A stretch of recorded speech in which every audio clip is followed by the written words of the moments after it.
What's up everybody, Unrested here, and once again at the Dotonbori Bridge right between Shinsaibashi and Abisubashi.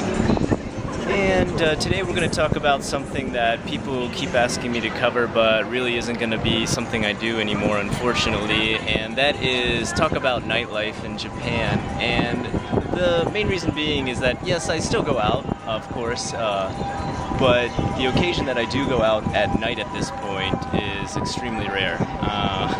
You know, I'm a father obviously at this point with a family. Most of you don't know, but I recently announced to friends and family that I'm having a second kid on the way.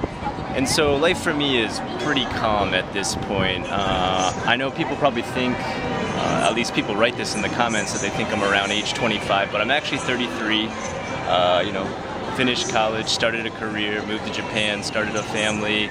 Life for me is pretty settled down. Don't let the tattoos fool you. So unfortunately, yeah, my nightlife pretty much over. I go out maybe 2 or 3 times a year at this point, maybe when friends visit, or sometimes, as you've seen before, when other JVloggers visit. I usually still do go out at that point. But for the most part, there's not going to be much more nightlife stuff. Nonetheless, I still can tell you a little bit about nightlife, as I do constantly get questions about it. As before, I did a little bit of touring around town at night and showing people the various sites that I like to hang out myself. But the question I constantly get is there so-and-so type of bar? Is there this kind of bar? Is there this kind of club?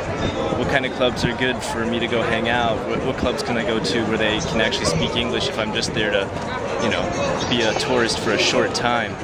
And those are all valid questions, and unfortunately it's not something I could cover so quickly, but I can talk about. Pretty much any genre of music that you are into is going to be here in Osaka. I can speak from experience that I've been to just about every type of bar, from psychobilly to hip-hop to metal, punk rock, modern rock, anything. You're going to have any type of bar that you would ever desire, including clubs too. But I will say there is a huge amount of reggae and hip-hop clubs. Those tend to be the biggest amount of clubs that Osaka has. I don't know particularly about Tokyo.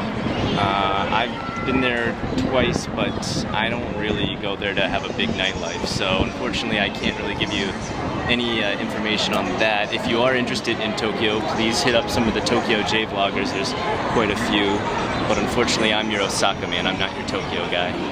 As for bars and clubs that you can go to that are kind of rotated around the small gaijin community or community of English speakers, there's quite a few. And you'll start to learn them just from locals, and the best way to find any great bar, because there's a lot of them that are just so-so, is really try to get Japanese friends as soon as you get here. And there's multiple ways to do that. One way I would suggest is you can head down to the International House of Osaka, which is in Tanikyumachi. You can, or Tanimachi Kyuchome. Yeah, that'd be like saying like Tanimachi, Valley Village District 9. That's what that would translate to. You can head down there, and there's the International House of Osaka, and you can sign up there to do language exchange, exchange of culture, sign up for private lessons, even join communities that teach Japanese to beginners. And there's also spots for people who want to meet English speakers, and those people can usually take you to different places. Of course, there's also tons of forums on the internet, and that just takes you Googling it, which I hope most of you have learned to do at this point, with a lot of my answers rotating around Googling. For myself, some of the first bars I went to that had English speakers at it before I could speak any Japanese were in Shinsaibashi. Shinsaibashi and Amerikamura, obviously with the name America, have quite a few bars which are either English speaking or with clientele looking for people who speak.